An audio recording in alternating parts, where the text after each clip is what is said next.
So already ఇంకొక heroine Rakul Preet సింగ్కి సంబంధించి already ఇప్పుడు మీరు చూసిర్రు, వాళ్ళ భర్త 500 కోట్లు నష్టపోయిండు. నేను షష్టాష్టకాలైనా పెళ్లి చేసుకుంటే ధన నష్టం జరుగుతుంది అని చెప్పిన, కవిత జైలుకు పోతుంది అని చెప్పిన, గజ్వేల్లో కేసీఆర్ ఈటల రాజేందర్ పోటీ చేస్తే కేసీఆరే గెలుస్తారు అని చెప్పిన, రేవంత్ రెడ్డికి రాజయోగం లేదు అని 2017కు ముందు చెప్పిన, తర్వాత నేనే చెప్పిన రేవంత్ రెడ్డిని మీరు ఏదో ఒక జాతీయ పార్టీలకు పోతే ఖచ్చితంగా మీరు గెలుస్తారు అని చెప్పిన. సో ఇట్లా తీసుకుంటూ పోతే నా ఈ ప్రజెంట్ 50కి 48 వీడియోలు సక్సెస్ ఉన్నాయి, మీకు పంపిస్తా. సో ఇవన్నీ జరిగినప్పుడు ఏ ఒక్కరైనా వచ్చి నన్ను వెనుదట్టిరా? నేను అడిగే ప్రశ్న ఏంటంటే ఏ ఒక్కరన్నా వచ్చి నన్ను వెనుదట్టిరా? ఏ ఒక్కరన్నా వచ్చి కనీసం వేణుస్వామికి అప్రిషియేషన్ చెప్పిరా? సమంత నాగచైతన్య విడిపోతారని నేను ఎప్పుడు చెప్పినా? ఎంగేజ్మెంట్ అయినాక చెప్పిన. పెళ్లి కాలే. విచిత్రమైన విషయం ఏంటంటే పెళ్లి కాలే ఇంకా అప్పటికి, ఎంగేజ్మెంట్ అయినాక చెప్పిన. వాడెవడో ఈ మధ్యన వచ్చి విమర్శిస్తాడు, నేనట పబ్బులలో పోయి కూర్చుంటే పబ్బులలోనట డివోర్స్ తీసుకుంటూ వచ్చి ముచ్చట పెడతారట. అంటే విడిపోవాలని అనుకున్న వాళ్ళంతా పబ్బుల ముచ్చట పెడతారట. అట్లా అంటే జ్యోతిష్కులు అందరూ పబ్బులనే తయారవుతారు. ఇంకా నయం పబ్బులలో అన్నాడు, వేణుస్వామి పబ్బులలో పోయినప్పుడు వినబడలే అనలే. సో ఎవ్వడి విమర్శకు నేను అనేది అంటున్నా, ఇప్పుడు నాలుక ఎవ్వనిష్టం వాంది. ఈ మనకు ఆర్టికల్ 19 ఇచ్చింది కావచ్చు, దాని ప్రకారం ఏంటంటే ఎవ్వనిష్టం వచ్చినట్టు కూడా మాట్లాడుతున్నాడు. సో నేను ఇప్పుడు ఒక ఎగ్జాంపుల్ చెప్తాను మీకు. హిందూ మతం మీద దాడి చేసేటువంటి ఒక హేతువాది మానవతావాది ముసుగులో ఒక కుక్క ఉంటుంది. ఆ కుక్కనే మొత్తం అసలు మనం తెలంగాణను జడగొట్టింది, తెలుగు రాష్ట్రాలను జడగొట్టింది ఆ కుక్కనే. సో ఆ కుక్క ఏం చేసింది అంటే ఫస్ట్ ఇప్పటికి కూడా ఆ కుక్క ఇంకా మరుగుతూనే ఉంటుంది. అది ఆస్ట్రేలియాలో ఉంటుంది ఆ కుక్క ఇప్పటికి కూడా మరుగుతుంటుంది. హిందూ మతం మీద ఎప్పుడు అవకాశం వచ్చినా మరుగుతుంది. మొన్న ఎన్టీఆర్ తెలుగుదేశం పార్టీ గెలిస్తే ఎన్టీఆర్కి ఏం సంబంధం? ఆ కుక్క మొన్న ఫేస్బుక్లో పోస్ట్ పెట్టింది ఏమని అంటే, ఎన్టీఆర్ అంటే మంచోడు కాదంట, ఎన్టీఆర్ వచ్చి టీడీపీలో కలుస్తాడు రేపొద్దు. అంటే అసలు నీకు సంబంధమే లేదు. నువ్వు హేతువాది కుక్కవు మానవతావాది కుక్కవు అన్నప్పుడు అసలు నీకు సంబంధం లేని సబ్జెక్ట్ ఇది. వాడు రాజమౌళి గుడికి పోతే ఆ కుక్క ఫేస్బుక్లో పోస్ట్ పెడుతుంది. దేనికైనా ఆ కుక్క ఫేస్బుక్లో పోస్ట్ పెడుతుంది. సో ఆ కుక్క మీద నాకు విలువ ఉండేది. ఫస్ట్ ఒక ఇన్సిడెంట్ చెప్తా. ఆస్ట్రేలియాలో T20 మ్యాచ్ జరుగుతుంది, పాకిస్తాన్ ఇండియా జరుగుతుంటే నేను కూడా అదే క్రికెట్ స్టేడియంలో కూర్చొని చూస్తూ ఉన్నా.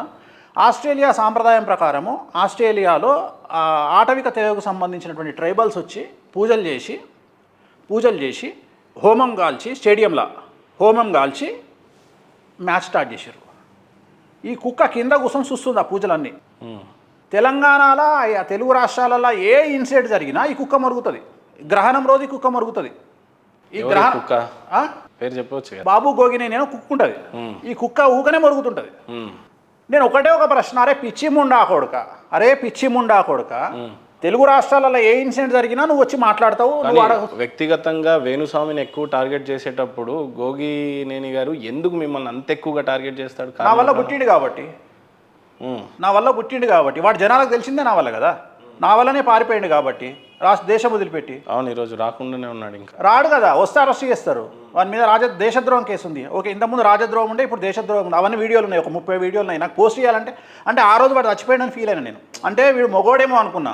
జనరల్గా విధవాని మనం తెలంగాణలో ఎవరంటే పడదు పర్సనల్గా ఏమన్నా కక్ష ఏం లేదు, పర్సనల్ నా చెప్పుతో సమానం వాడు. ఇప్పుడు నేనేం ఫీల్ అవుతా అంటే అసలు మన తెలుగు రాష్ట్రాలను భ్రష్టు పట్టించిందే వాడు.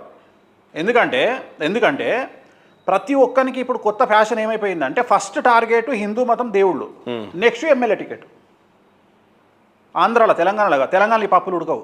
ఆంధ్రాలో ఫస్ట్ మన తెలుగు ధనం మీద హిందూ మతం మీద దాడి చేయాలి. దాడి చేసేందుకు మూలకారకుడు వీడే. బిగ్ బాస్కు ఒక ముందు వీడు స్టార్ట్ చేసి అడావిడి చేస్తే బిగ్ బాస్లో వీడిని అరెస్ట్ చేయడానికి వస్తే హోటల్ నుండి డైరెక్ట్ రాత్రి లండన్కు పారిపోయి లండన్ నుండి పిఆర్ తీసుకొని ఆస్ట్రేలియాకి వెళ్ళిపోయిండు. ప్రజెంట్ భార్య సంపాదిస్తుంటే వీడు టార్నెట్ అనే ఏరియాలో సూపర్ మార్కెట్లో ఉండి వస్తువులు తీసుకురావడం తప్ప వాడు ఏం చేయడు. సరే, నేను ఎందుకు మాట్లాడుతున్నా అంటే ఇంత భ్రష్టు పట్టించిన వీడు ఆ రోజు స్టేడియంలో ఇంత పూజలు జరుగుతుంటే మన ఆస్ట్రేలియా దేశంలో మెల్బోర్న్ సిటీలో MCG క్రికెట్ గ్రౌండ్లో వీడు ఒక్క మాట మాట్లాడలే. నువ్వు మొగోను అయితే, నీ బ్లడ్ గ్రూప్ ఒకటే అయితే, నీ తండ్రి ఒక్కడే అయితే నువ్వేం చేయాలి? స్పందించడం కాదు, పోయి ఆపాలే. తెలుగు రాష్ట్రాలలో జరిగితేనే నేను అగ్రెసివ్గా పోతున్నా. అట్లాంటిది మీరు ఆస్ట్రేలియా మెల్బోర్న్ క్రికెట్ స్టేడియంలో క్రికెట్ ఆడడానికి వచ్చిన పాకిస్తాన్ ఇండియా మ్యాచ్కు మీరు హోమం కాల్చి పూజలు చేస్తున్నారు అంటే వీడు అక్కడ అడ్డం పడాలి. కానీ ఏమవుతుంది? చూర చేస్తారు బొక్కలు.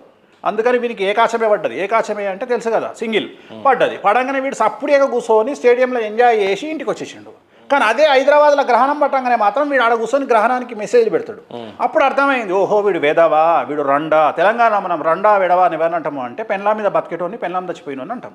ఈ రెండిట్లలో వీడు ఒకటి అంటే పెన్లా మీద బతికేటోడు కాబట్టి ఆ రోజు చచ్చిపోయిన వాడు నా దృష్టిలో. సో ఇట్లా ఎవ్వడు ఇట్లా వీడు ఏం చేసి వీడిని చూసి ఇంకొకటి వచ్చాడు పాపం ఆయన చనిపోయిండు. ఆయన పేరే కత్తి మహేష్. సేమ్ వీడిని చూసి వీడు ఆయన రెచ్చగొచ్చిండు కత్తి మహేష్ను. అరే మన ఇద్దరం కలిసి 2019లో ఆంధ్రప్రదేశ్ నుండి మనం టికెట్ తెచ్చుకుందాం ఎమ్మెల్యేగా, మనం జనాల్లో సడన్గా మనం ఫేమస్ అవుదాము అని. ప్రతి ఒక్కని కాన్సెప్ట్ ఒకటే. తెలుగు మధ్య కాలంలో చాలా మంది దేవుళ్ళు లేరు అని చెప్పి బయలుదేరుతున్నారు స్వామి. బయలుదేరి ఎక్కడికి వస్తారు? బిగ్ బాస్కి వస్తారు, లేకపోతే రాజకీయాల్లోకి వచ్చి ఎమ్మెల్యే టికెట్ అడుగుతున్నారు. ఇక నేను పేర్లు తీసుకొని ఇప్పుడు ఆంధ్రప్రదేశ్లో కూడా మన ఎమ్మెల్యే టికెట్ ఆశించిన ఒక వ్యక్తి భంగపడ్డాడు. నేను పేర్లు చెప్పా. మొత్తం టికెట్ అనౌన్స్మెంట్ అయినాక లాస్ట్ మూమెంట్లో బ్రాహ్మణ కమిటీలు బీజేపీ సంఘాలు వచ్చి గొడవ చేయడం వల్ల అతనికి టికెట్ నిరాకరించారు. సో ఈ ప్రతి ఒక్కరి టార్గెట్ ఏమైంది అంటే బిగ్ బాస్కు పోవాలన్నా రాజకీయాల్లోకి రావాలన్నా హిందూ మతాన్ని టార్గెట్ చేయాలి, ఎందుకంటే చాలా తొందరగా వస్తుంది.